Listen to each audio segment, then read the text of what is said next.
생기부 잘 챙기고 있는지 궁금한 고등학생인가요?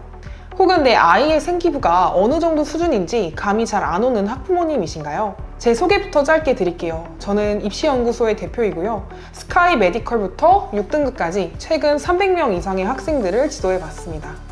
아무리 똑똑해도 고액 컨설팅을 받아도 이걸 모르면 아무 소용이 없다. 오늘은 합격 생기부 만드는 비결 중에서도 100% 본질에 집중된 이야기를 해드릴 겁니다. 딱 한 가지만 기억하세요. 입장 바꿔 생각해보기.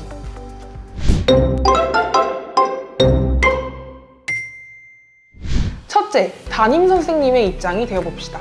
사실 생기부에서 담임쌤 역할은 정말 100번 강조해도 부족합니다.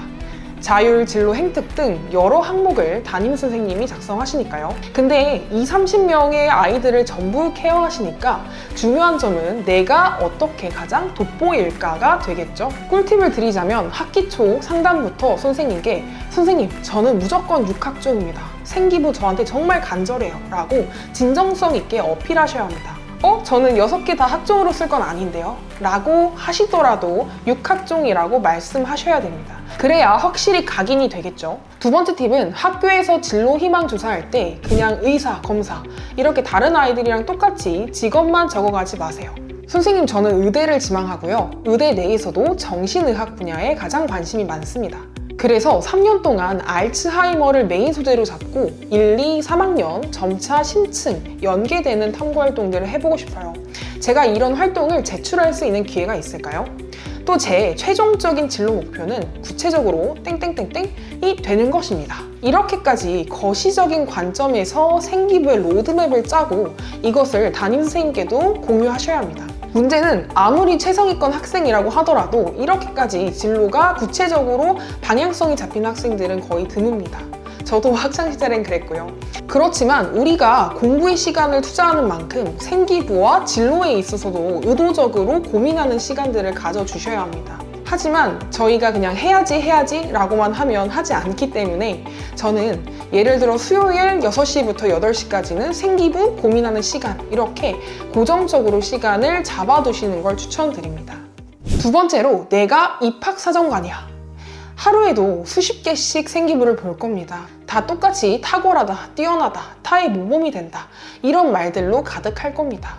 과연 이게 눈에 띌까요? 애초에 명확한 근거가 없으면 아무리 이 학생을 뛰어나다라고 칭찬을 해도 신뢰가 가지 않을 겁니다. 그러니까 아무 의미 없는 꾸민 말에 집중하지 마시고요. 칭찬의 근거가 되는 활동과 그 과정이 구체적으로 드러났는지 체크하시는 게 좋은 생기부의 제1조건입니다. 선생님, 과정을 어떻게 구체적으로 쓸 수 있나요?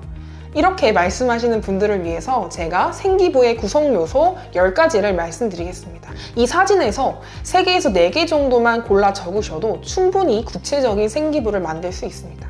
이것도 어렵다. 그러면 딱 한 가지 단어만 기억하세요. 인상적. 예를 들어 발표를 했어. 그때 어떤 모습이 선생님의 관찰자 시점에서 인상적으로 보였는지, 또 그리고 활동을 하면서 학생 스스로 무엇을 인상적으로 느끼고 배웠는지, 이 내용들만 들어가도 솔직하게 평균 이상은 갑니다. 마지막으로 과목별 선생님의 입장에서도 한번 생각해 봐야 돼요. 이건 굉장히 중요한데 아이들 70%가 착각하는 게 있어요. 만약에 내가 성적이 좋아, 그러면 생기부도 선생님이 알아서 잘 적어주시겠지? 반면에 내가 성적이 낮아, 그러면 선생님이 날 안 챙겨주실 거야 라고, 즉 생기부를 성적을 기준으로 망했다, 아니다를 평가하는 겁니다. 근데 선생님들도 사람입니다. 당연히 평소에 내 수업 잘 들어줬고 관계가 친밀했던 학생들의 세특을 먼저 적어주고 싶고 더 자세히 써줄 수밖에 없습니다.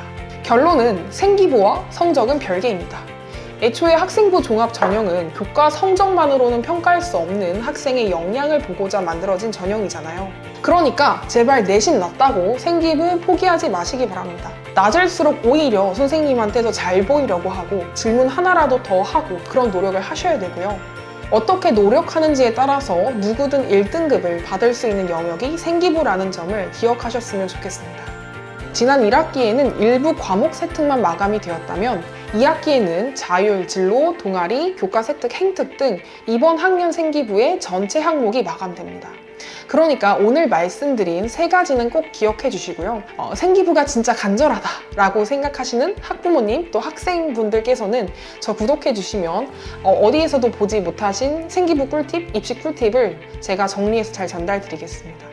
도움 되셨다면 구독과 좋아요 부탁드리겠습니다. 감사합니다.